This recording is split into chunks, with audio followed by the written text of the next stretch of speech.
Anak ni Trina Kendaza na si Mithy nag-4th birthday na, pero absent si Carlo Aquino. Ang ika-4 na kaarawan ng anak ni na Carlo Aquino at Trina Kendaza ay isang espesyal na okasyon na laging sineselebre ni Trina ng may bonggang handaan taon-taon. Sa bawat pagdiriwang ng kaarawan ni Mithy Enola, makikita ang dedikasyon ni Trina na bigyang kasiyahan ang kanilang anak sa pamamagitan ng mga magagarbong selebrasyon. Ngunit sa mga nakaraang taon, tila naging isang inaasahan na ang presensya ni Carlo sa mga ganitong okasyon. Madalas na nagiging sentro ng atensyon ang pagdalo ni Carlo sa mga birthday party ni Mithy, at tila ito ay isang malaking bahagi ng pagdiriwang. Sa kabila ng mga ito, sa kasalukuyan ay parang nagbago ang kalakaran.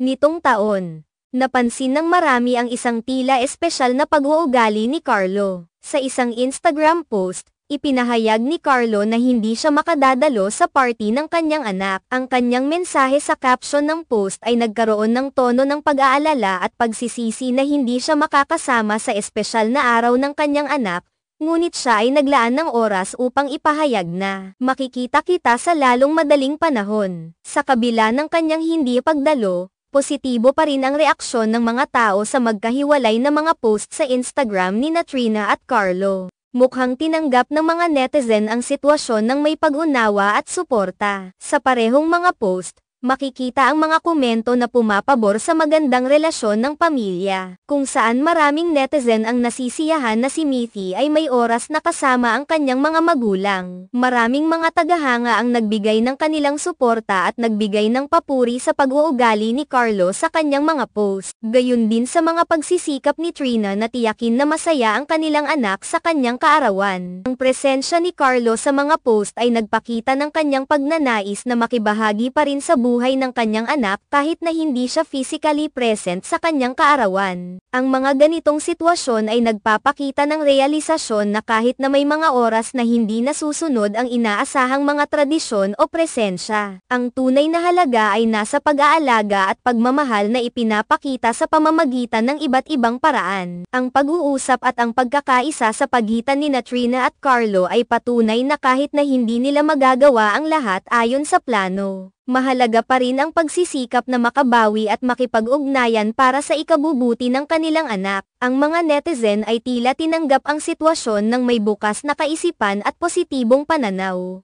na nagpapakita na ang pamilya ay hindi lamang nakasalalay sa pisikal na presensya, kundi sa pagmamahal at dedikasyon na ipinapakita sa bawat isa sa kanilang sariling paraan. Sa kabila ng hindi pagkakaroon ni Carlo sa pisikal na aspeto ng pagdiriwang, ang kanilang pamilya ay nanatiling buo at nagkakaroon pa rin ng magandang relasyon sa isa't isa. Sa huli, ang bawat kaarawan ni Mithy ay tila isang pagdiriwang ng kanilang pagmamahal bilang pamilya, kung saan ang pagkakaalam na ang bawat isa ay may malasakit at pag-aalaga sa isa't isa ang tunay na mahalaga.